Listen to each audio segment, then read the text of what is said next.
going on, guys? I'm Michael Anthony, and today I'm going to take you behind the scenes for an inside look at the Sony A7R Mark III.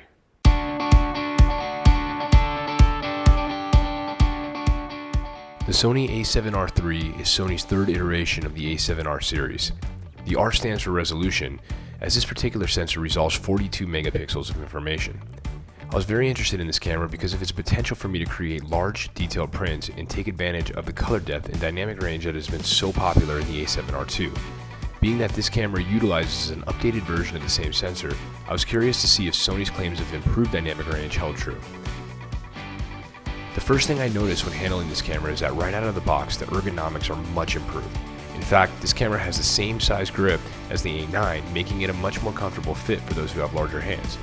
The material of the grip is well constructed, and the button placement is not only well thought out, but it's also completely customizable.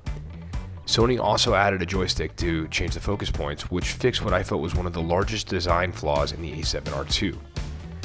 Also improved was Sony's addition of dual card slots that allow for data redundancy. This is a must for a modern event photographer. If you have ever had a card fail in camera, you know how important this feature can be. One of the things that I was most excited for when this camera launched was the newly designed 10 frames per second mechanical shutter. While our A9s are capable of shooting 20 frames per second using the stellar electronic shutter, being limited to 5 frames per second when using flash causes us to miss some sequence when using motion posing or capturing fast-moving subjects. Not only did Sony create a much faster camera, they outfitted it with a larger buffer as well. The camera can hold up to 30 uncompressed RAW files in continuous shooting, and cleared the buffer at about 2 images a second. Unfortunately, many of the camera operations are still not usable while the camera is writing to the buffer.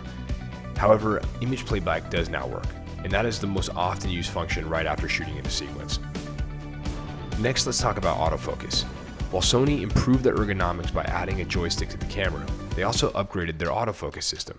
Eye autofocus is one of the most incredible features of Sony cameras, and it's the reason why I came over to their platform.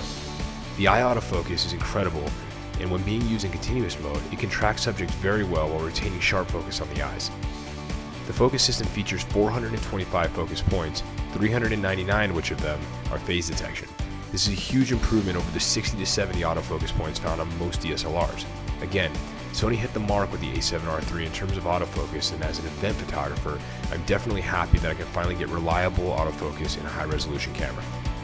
In using the autofocus in low light, I did not notice a difference in the camera's ability to capture focus on a subject. It worked reliably and was able to capture subjects on the dance floor and lock onto them. Lastly, I want to talk about battery life, which is a major problem in the A7R II. Using this camera for our first wedding, we went through one battery when splitting the use between this camera and an A9.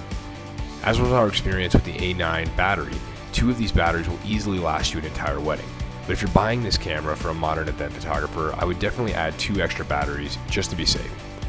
Overall, for still photography, the battery life is much improved and is on par with the performance I would get out of my old 5D Mark IV. In using this camera for a week, I can definitely say that Sony did hit the mark. When combined with Capture One Pro, the files that come off of this camera are clear, sharp, and have an extremely high amount of dynamic range. This allows for easy post-production and manipulation of files. In addition, low-light performance on this camera is much improved, and it allows for reduced noise at higher ISOs. One of the first things I noticed when loading the RAW files from this camera into Capture One was that Sony vastly improved the color science of this camera. In the previous generation, skin tones were a bit too saturated, and while other colors looked really good, the skin tones always had a cartoonish look to them. I'm happy to say that the skin tones on this camera are pleasing and are able to give a great result right out of the camera.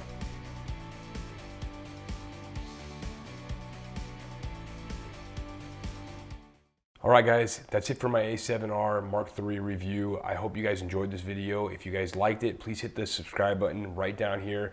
I hope to bring you guys a lot more reviews and behind the scenes videos with this camera and others in the future. Thanks again guys, talk to you soon.